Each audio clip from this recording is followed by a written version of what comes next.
Mahad MIDC police Thane हद्दीमध्ये गुन्ह्याचं प्रमाण दिवसेंदिवस वाढताना दिसतंय।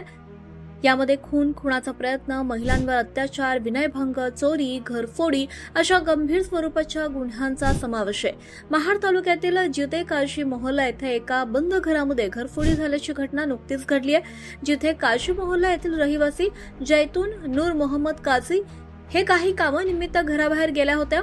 याच संधीचा फायदा घेत अज्ञात चोरट्यानं बाथरूमच्या खिडकीचे ग्रिल तोडून चक्क घरात प्रवेश केला। यानंतर चोरट्यानं बेडरूम मधील लोखंडी कपाट उघडून त्यामध्ये असलेले सोन्याचे दागिने, रोख रक्कम घेऊन अज्ञात चोरटे पसार झाले। दिनांक 12 ऑगस्ट रोजी जैतून नूर मोहम्मद काझी या घरामध्ये आले असताना त्यांना लोखंडी कपाट उघडं असल्याचं दिसलं।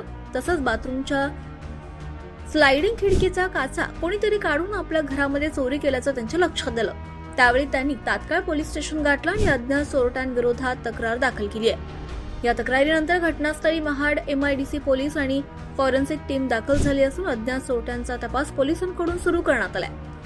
2 सोन्याच्या अंगठ्या, रोख रक्कम असा एकूण 48,000 रुपये किमतीच्या मुद्देमालाची चोरी झाली असून अज्ञात चोरट्यांविरोधात भारतीय न्याय संहिता कलम 331(4), 331(5), 305 अ प्रमाणे घरफोडीचा गुन्हा दाखल करण्यात आलाय।